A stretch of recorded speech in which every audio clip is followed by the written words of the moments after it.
Hello friends, you are watching commerce winner. अगर आप अच्छा कुछ देख रहे हैं तो कॉमर्स विनर देख रहे हैं। और इस वीडियो में मैं आपके लिए लेकर आया हूँ एक new concept of the journal entries which is the belong from the 11th commerce and it will be most important for your exam. So please keep watching, continue my video. हमने last time जो है वो क्या देखा था? हमने देखा था कि किस तरीके से हमें क्वेश्चंस को सॉल्व करने हैं, किस प्रेजेंटेशन से करना है एंड प्रॉपर मेथड क्या है करने का। आज मैं कुछ जर्नल एंट्रीज आपके लिए एक्स्ट्रा लेके आया, ठीक है? उसको जरा हमें सीखना है किस तरीके से करना है। चलो,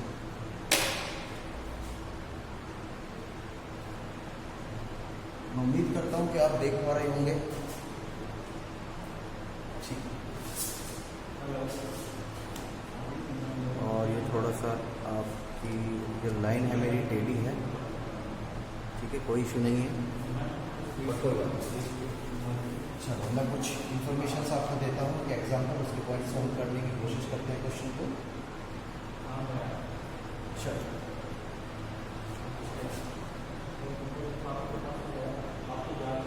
mister Mohan purchase goods of rupees 1 lakh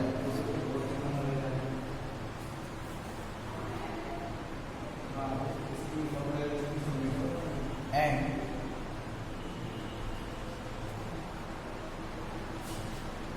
paid by check।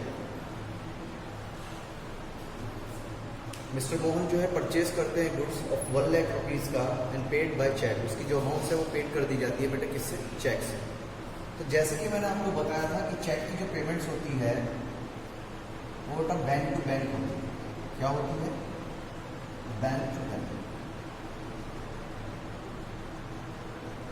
Bank to bank होती है इस वजह से मैंने आपको बताया था कि जो भी आप पेमेंट करोगे चेक के थ्रू, तो वहां पर हम एक वर्ड को पुट करेंगे जिसका नाम होता है टू बैंक। ये बात समझ में आ गई? इसका लॉजिक समझ में आ गया कि हम जब भी कोई पेमेंट करते हैं बैंक के थ्रू तो वहां पर बैंक की यूज करते हैं। अगर चेक ना हो तो कैश क्यों यूज़ करते हैं? बहुत बच्चों का कमेंट्स में डाउट था यही, तो मैं उम्मीद रखता हूँ कि वो क्लियर हो गया होगा कि बैंक क्यों लेते हैं और कैश क्यों लेते हैं। क्लियर? तो जरा कुछ समझ लेते हैं। एक एग्जाम्पल से देखते हैं। जैसे सपोज करो ये शॉपकीपर है, दुकान है इसकी, और सीधी सी बात है, या तो ये इसके पास इस तरह का बिजनेस है, मैन्युफैक्चर करेगा और मार्केट में सोल्ड करेगा, या इसके पास ऐसा बिजनेस है कि गुड्स को परचेज करेगा और मार्केट में क्या करेगा? सोल्ड करेगा। क्या करेगा? सोल्ड। ठीक है, तो जरा ध्यान से देखते हैं इन्होंने क्या काम किया। इनका नाम मोहन है, ये क्या है? Mister x. मिस्टर एक्स, इनसे इन्होंने गुड्स परचेज किया। क्या किया बेटा? Goods purchase. कितनी अमाउंट्स का? 1 लाख रुपीज। और साथ में इन्होंने क्या दिया भाई? जब ये परचेज कर रहे हैं तो ये पेमेंट भी तो देंगे, और पेमेंट किसके थ्रू देंगे? चेक के थ्रू। ये बात समझ में आती है? अब दो तरीके हैं, या तो आप इसे ऐसे ही लिख दो बिल्कुल सिंपल, या आप इसे राइट डाउन करो किसके बेसिस पर? किसके बेसिस पर? तो बेटा आप यहाँ पर देख पा रहे हो हमने जर्नल एंट्री पास करी है। ये कोई छू मंत्र नहीं हुआ, ठीक है? यहाँ पर देख लेते हैं। जब आप परचेज कर रहे हो तो आपके लिए वो एक तरह से क्या है? एक तरह से कॉस्ट पे कर रहे हो। जब तक आपका सोल्ड नहीं होगा तो रिवेन्यू में कन्वर्ट नहीं होगा, तो वो आपका एक तरह से ट्रीट किया था एज एक्सपेंसेस। तो मुझे बात बताओ, एक्सपेंसेस को कौन सा अकाउंट डील करता है? मैंने आपको बताया था एक नॉमिनल अकाउंट, जिसे हम नाम मात्र खाता के नाम से जानते हैं, नॉमिनल अकाउंट। वो कहता है जितने भी एक्सपेंसेस एंड लॉसेज होते हैं वो सभी डेबिट कर लीजिएगा, और जितनी भी इनकम्स एंड गेन्स होते हैं वो क्या कर लीजिएगा? क्रेडिट। इसका रीज़न कि डेबिट ही क्यों करा, क्रेडिट क्यों करा, ये मैं सारी बातें आपको एक्सप्लेन कर चुका हूँ। तो उम्मीद रखता हूँ कि आपको वो कंसेप्ट याद है। ठीक है बेटा, इस वीडियो में मेरा मेन पर्पस ये है कि मैं आज फोकस रखूँ टैक्स पर। किस पर? टैक्स पर। तो मैंने लास्ट टाइम आपको IGST, CGST और SGST इन सब की आपको जर्नल एंट्रीज समझाई थी। आज उसके बेस पर हम कुछ क्वेश्चंस देख लेते हैं जो आपके लिए बहुत इंपॉर्टेंट हो सकते हैं। तो किस तरीके से देखते हैं, जरा ध्यान से देखते हैं। Mister A purchase goods of rupees 10,000 and paid CGST at 6%। बेटा 6% ये जो लिख रहा हूं मैं, ये एज्यूम कर रहा हूं, ये फिक्स नहीं है और ना ही आपके कोर्स में आएगा। इसका रीजन क्या है, होता क्या है, जितने भी टाइप्स के गुड्स होते हैं गवर्नमेंट ने उनके लिए एक टैरिफ एक्ट बना रखा है जिसके अंदर ये परसेंटेज डिसाइड करी जाती है। ठीक है, तो वो आपके कोर्स में नहीं आने वाली है। तो CGST और SGST कितने परसेंट, 6%। क्लियर है ये बातें। तो मुझे इसकी जर्नल एंट्री पास करनी है, तो किस तरीके से करेंगे, चलो अब जरा ध्यान से सीख लेते हैं किस तरीके से पास करेंगे। सबसे पहले मिस्टर ए जो है वो परचेज करता है गुड्स, तो परचेज अकाउंट डेबिट 10,000, तो परचेज तो 10,000 की आई है। अब मुझे बताओ, मैंने आपको बताया था लास्ट क्लास में कि जब हम परचेज के समय कोई SGST या CGST को टैक्स पे करते हैं तो वो हमारी एक एसेट्स हो जाती है, जिसमें यहाँ पे क्या आएगा, input CGST account debit, input SGST account debit, that is 6%। तो इसका मतलब क्या, अगर इसका हम 6% निकालें तो कितना आ जाएगा, 600। ये उम्मीद रखता हूँ कि बात आपको समझ में आ रही है। और यहाँ पर क्या आ जाएगा बेटा, कैश आ जाएगा। क्या आ जाएगा, कैश। कितना आ जाएगा कैश, ये आ जाएगा आपका 11,200। उम्मीद करता हूँ कि ये पॉइंट्स आपको समझ में आ गया। ये परसेंटेज आपके क्वेश्चंस में कैलकुलेट करने के लिए नहीं आएगी, फिर रिपीट कर रहा हूँ, क्योंकि ये जो होती है आपको क्वेश्चंस में दी जाती है और ना ही हमारा काम है। जब आप CA बन जाओगे तो तभी आपका काम होगा। तो ये सिंपल है लॉजिक। मैंने आपको बताया था जब परचेज करते हैं तो इनपुट क्यों लिखते हैं, क्योंकि होता क्या है, जब आप परचेज के समय टैक्स पेड करके आते हो तो गवर्नमेंट कहती है कि जब आप उसी प्रोडक्ट को मार्केट में सोल्ड करोगे तो हम उसका आपको इनपुट टैक्स क्रेडिट दे देंगे। इनपुट टैक्स क्रेडिट का मतलब क्या, जैसे इससे डिजाइन से समझो जरा, आप परचेज करके लाए और उसको 100 रुपीज पे करे टैक्स के, जिससे परचेज करके लाए, आपने सेल करा और कलेक्ट करा 200, तो ध्यान से आपको जो गवर्नमेंट को पेड करना है तो केवल 100 रुपीज ही पेड करना है बेटा। क्यों पे करना है, क्योंकि 100 रुपीज आप ऑलरेडी पे करके आ चुके हो, जिसे बोलते हैं इनपुट टैक्स क्रेडिट। तो इनपुट टैक्स क्रेडिट जो है वो हमेशा फ्यूचर में मिलता है और जिसका बेनिफिट फ्यूचर में मिलता है वो सारी होती हैं आपकी एसेट्स, और एसेट्स में बेनिफिट मिलता है। और इस वजह से जो लुका पैसियोली जी थे, जो हमारे इटालियन थे, उन्होंने अपनी लैंग्वेज में लिख दिया डेबिटम, जिसकी शॉर्ट वर्ड बना डेबिट, यानी कि जो चीज़ आ रही है। तो बेनिफिट आपको मिल जाता है एसेट्स का, इस वजह से हमने इसको डेबिट में कर दिया। ये सारे लॉजिक्स मैंने आपको बता दिए थे। यहाँ तक उम्मीद रखता हूँ कि आपके पास कोई भी ऐसा डाउट नहीं होगा। क्लियर है ये बातें, चलो वेरी गुड। थोड़ा सा हम आगे की तरफ चलते हैं, मैं क्वेश्चंस को चेंज करने वाला हूँ। क्वेश्चंस को चेंज कैसे करने वाले हैं जरा ध्यान से देखते हैं। Mister A sold goods of rupees 10,000, ये सिंपल लैंग्वेज में है इसमें से, and charge CGST at the rate of 6% and SGST at the rate of 6%। बताइए बेटा, मुझे आप ये बताइएगा, क्या इस क्वेश्चंस में जिसको हम सेल कर रहे हैं उसका नाम दे रखा है? मुझे एक बात बताओ, जिस क्वेश्चंस में आप सेल कर रहे हो, क्या इस क्वेश्चन में उसका नाम दे रखा है? जिसको सेल कर रहे हो नहीं दे रखा, तो ये ट्रांजेक्शन्स हो जाएगी आपकी कैश में। क्या हो जाएगी बेटा? कैश में। क्लियर हो गई ये बातें? तो इसकी एंट्री किस तरह से पास करेंगे? कैश हमारे पास आ जाता है, कैश अकाउंट डेबिट, और ध्यान से क्या गया? माल चला गया। और इसके साथ हम लिखते हैं आउटपुट CGST और आउटपुट SGST, ये उम्मीद रखता हूँ कि आपको समझ में आ रहा होगा। तो CGST सेल कितनी है बेटा? 10,600 दैट इज 11,002। यहाँ तक कोई प्रॉब्लम मेरे हिसाब से आपको नहीं होनी चाहिए। ये थी आपकी एक तरह से जर्नल एंट्री जो हम सीख रहे हैं अच्छी तरीके से। क्लियर है ये बातें? चलो थोड़ा सा आगे की तरफ बढ़ते हैं। अगर हम इसमें जरा आगे की तरफ बढ़ते हैं थोड़ा सा, चलो अब बात करने वाले हैं हम IGST। बेटा IGST कब लगता है? ध्यान से, मैंने बताया था दो तरह के स्टेट होते हैं, एक होता है इंट्रा स्टेट और होता है इंटर स्टेट। इंट्रा स्टेट का मतलब मैंने आपको बताया था टेक्निकल भाषा में। इंट्रा स्टेट का मतलब जब हम कोई प्रोडक्ट परचेज कर रहे हैं with in the same state, यानी कि जैसे यूपी से यूपी। मैं डिस्ट्रिक्ट या सिटी चेंज होने की बात नहीं कर रहा, मैं ध्यान देखो मैं किस पर कह रहा हूँ, स्टेट गवर्नमेंट पर।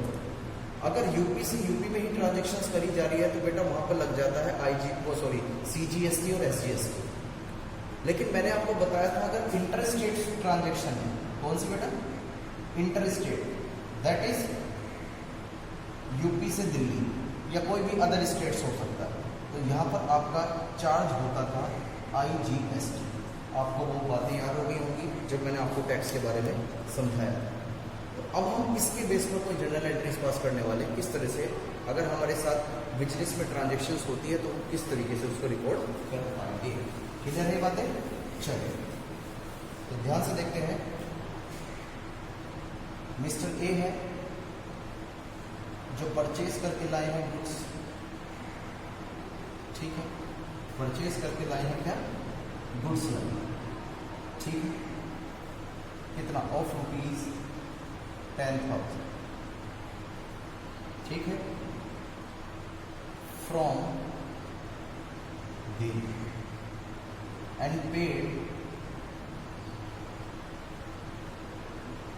6% IGST। मुझे बताइएगा, ये आप इसको एक होमवर्क के रूप में ले सकते हैं और इसका मुझे आंसर कमेंट में जरूर दें। मैं देखना चाहता हूँ कि आप किस तरीके से इस क्वेश्चन को कर पाएंगे। ये मेरी रिक्वेस्ट है, प्लीज़ एक ही क्वेश्चन दिया है, मैं ज़्यादा क्वेश्चन नहीं दे रहा हूँ। ये मेरी रिक्वेस्ट है कि आप इस क्वेश्चन को किस तरीके से कर पाएंगे। अगर आपकी कमेंट्स पे आंसर आते हैं तो ही मैं इसका नेक्स्ट वीडियो में सोल्यूशन दूंगा, वरना नहीं दूंगा। और अगर आप एंट्री पास भी करते हो तो मुझे प्लीज़ विद रीज़न जरूर बता दें। This is my humble request to everyone who are watching my video, please. Okay, ये थोड़ा सा टेक्निकल पार्ट्स है। चलो सारी चीज़ें ही प्रैक्टिकल्स हो रही। अब कुछ नया क्या सीखते हैं? बट आज हम तूफानी करते हैं। तूफानी का मतलब क्या है? ध्यान से देखो, ये शॉपकीपर है, यहीं खत्म है, कुछ ना रहा अकाउंट में। ये शॉप है मेरी, ठीक है। भाई दो तरह के कस्टमर्स होते हैं, जिसको क्या हुआ, जो फ्री में मैंने दे दिया वो तो बहुत कम होते हैं। कोई अपना फैमिली मेम्बर्स ही हो सकता है जिसको हम गुड्स फ्री में दे देते हैं, तो हम इसकी बात तो कर ही नहीं रहे क्योंकि हम तो भैया अकाउंटेंट आते हैं। तो दो तरह के कस्टमर है, एक तो कैश वाला और एक कस्टमर है आपका क्रेडिट बेसिस वाला। एक तो कैश बेसिस वाला और एक है आपका कौन सा बेटा? क्रेडिट बेसिस वाला। क्लियर है बातें? चलो मुझे एक बात बताओ, जिसको आपने गुड्स दिया और उसने आपको कैश दे दिया तो इसका तो आप नाम अपने यहाँ पर रिकॉर्ड करोगे ही। लेकिन अगर आपने अपने बिजनेस में किसी को गुड्स सोल्ड किया है वो भी किस पर? क्रेडिट बेसिस पर, यानी कि उधार दिया। क्या दिया बेटा? उधार। तो उसका आप नाम मेंशन करोगे। क्या करोगे? नाम मेंशन करोगे। चलो तो बेटा अब आगे की तरफ देखते हैं जरा। तो मैं जो बात करने वाला हूँ इस केस में वो करने वाला हूँ क्रेडिट बेसिस की। मैंने आपको बताया था अगर हम किसी को गुड्स उधार बेचते हैं तो वो हमारा डेटर्स कहलाता है, जिसे हम बोलते हैं देनदार। तो मुझे बताओ हम उसको क्रेडिट कैसे दे सकते हैं? मुश्किल से 1 महीने, 15 महीने, 2 महीने, इतना ही दे सकते हैं। इससे ज़्यादा का हम कोई भी आपको बेनिफिट नहीं दे सकते। तो ध्यान से देखिए, वो बन जाता है हमारा क्या? डेटर। क्या बन जाता है बेटा? डेटर। और डेटर को हिंदी में बोलते हैं देनदार। क्या बोलते हैं? देनदार। क्या बोलते हैं बेटा? देनदार। ये फ्यूचर में आपको क्या करेगा? पेमेंट करेगा। भाई जब गुड्स उन्होंने परचेज किया है, ठीक है, तो वो आपको फ्यूचर में क्या करेगा? पेमेंट भी करेगा, ठीक है। इसमें भी दो तरीके के लोग होते हैं। क्या होते हैं दो तरीके के? कुछ इंसान ऐसे होते हैं जो अपनी डेट पर अमाउंट को पेड कर देते हैं, लेकिन कुछ इंसान ऐसे होते हैं जो पैसे लेकर भाग जाते हैं। ठीक है, तो जो बेटा पैसे लेकर भाग जाते हैं, आज हम उनकी बात करें। जो पैसे दे देगा इसकी बात तो हम कर चुके हैं, लेकिन बिजनेस में कुछ इंसान ऐसे हैं जो पैसा नहीं देता है, तो हम उसकी बात करने वाले हैं आज। समझ रहे हो अंतर? Very good. चलो ध्यान से देखते हैं, जरा से आगे की तरफ बढ़ते हैं जरा। ठीक है, यहाँ पर हम इसको जरा देखते हैं, कंसिडर करते हैं इस चीज के लिए। पहला पॉइंट देखो, कंप्यूट प्रोविजन फॉर डाउटफुल डेब्ट। बेटा इसका मतलब समझते हो? होता है एक प्रूडेंस कंसेप्ट होता है अकाउंट में, वो प्रैक्टिकल लाइफ में भी चलता है। कैसे? जब आप बोर्ड के एग्जाम दे के आए थे 10th के, तो हम कैसे अपने मार्क्स को काउंट करते हैं कि इस नंबर पे इतने नंबर आएंगे, इस नंबर पर इतने आएंगे। ठीक है, और ये कोई कोई कहता है स्टूडेंट्स ज़्यादा से ज़्यादा कितने नंबर काट लेगा एग्जामिनर, इतने नंबर तो दे ही देगा। अगर कोई क्वेश्चन जैसे सपोज करो 8 मार्क्स का है, तो कितने मार्क्स काट लेगा, ज़्यादा 6 तो दे ही देगा ना। हम ये करते हैं। तो बेटा इसे बोलते हैं एक तरह से प्रूडेंस कंसेप्ट या कंजर्वेटिज्म, जिसका मतलब ये होता है कि फ्यूचर में होने वाले लॉस को आप आज ही रिकॉर्ड करो। अकाउंट्स क्या कहता है? अकाउंट्स कहता है फ्यूचर में होने वाले लॉस को आप आज ही रिकॉर्ड कर लो, और फ्यूचर में होने वाली इनकम को क्या करो, इग्नोर। है सर, ऐसे कैसे हो सकता है?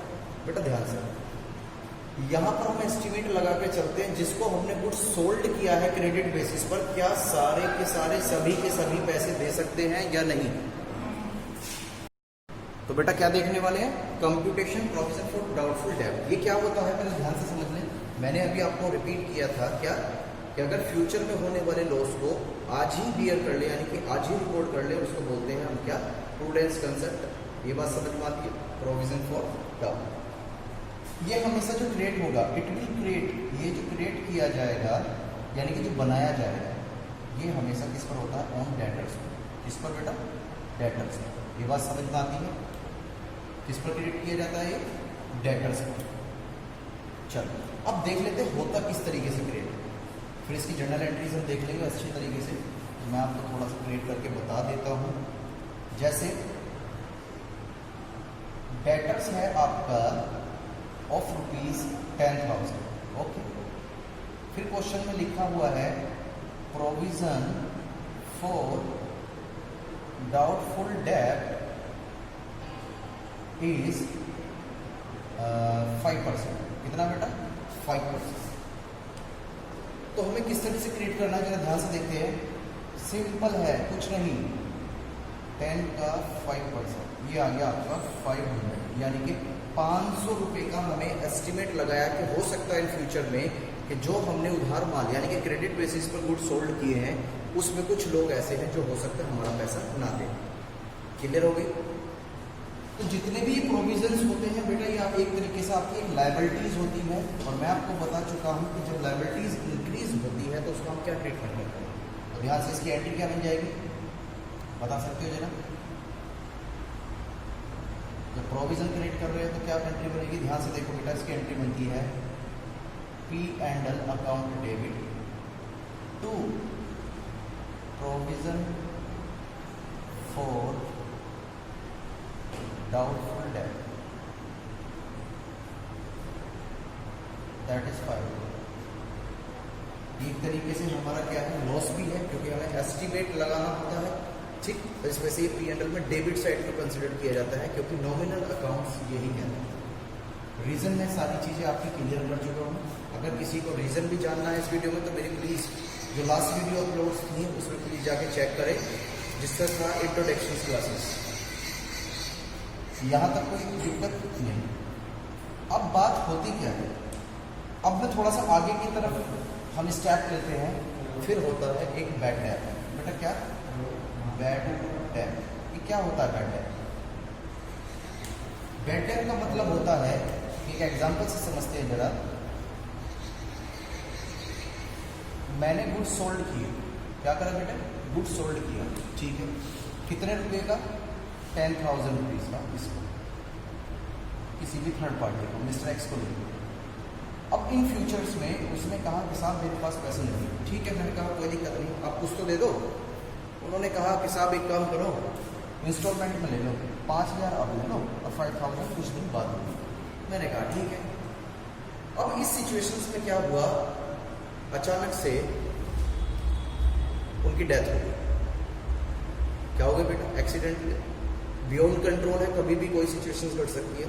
उनकी क्या हो गई, डेथ। तो मुझे बताओ, क्या अब ये दुकानदार पैसे ले, क्या उनसे पैसे मिल सकते हैं? प्रैक्टिकल छोड़ो, प्रैक्टिकल तो आदमी पहुंच जाता है फैमिली के पास भी, ठीक है, लेकिन अकाउंट्स के पॉइंट ऑफ व्यू से सोचो कि यहाँ पर जो है उसकी डेथ हो गई, चलो मैं यहाँ पर एक प्रैक्टिकल लेके चलता हूँ, डेथ हो गई तो फैमिली देगी, फिर तो बैड डेट का कंसेप्ट ही नहीं आता। हम यहाँ पर लेके चल रहे हैं कि मिस्टर एक्स की डेथ हो गई है और यहाँ पर जो है उसकी फैमिली दे देगी, तो यहाँ पर बैड डेट का कंसेप्ट ही नहीं आता। लेकिन एक सिचुएशन रखो, चलो मैं कह देता हूँ वो इंसॉल्वेंट घोषित हो गया, आप बताओ। अब इंसॉल्वेंट का मतलब क्या होता है?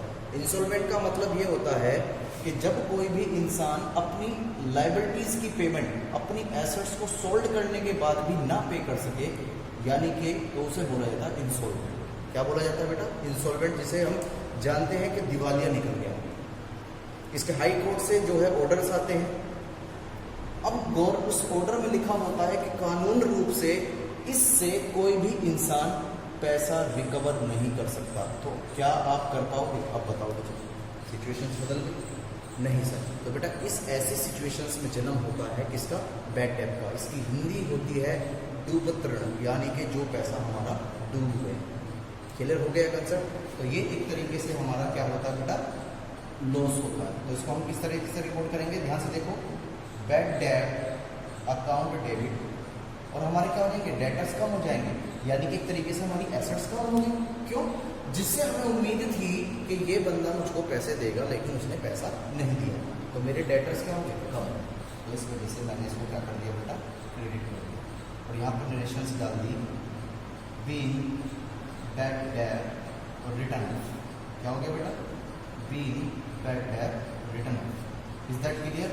उम्मीद रखता हूँ कि ये पॉइंट समझ में आ गया होगा। अगर किसी को ये पॉइंट समझ में नहीं आता, प्लीज़ मुझे कमेंट में बताएं। मैं नेक्स्ट वीडियो में जरूर इसको एक्सप्लेन करूँगा, ठीक है।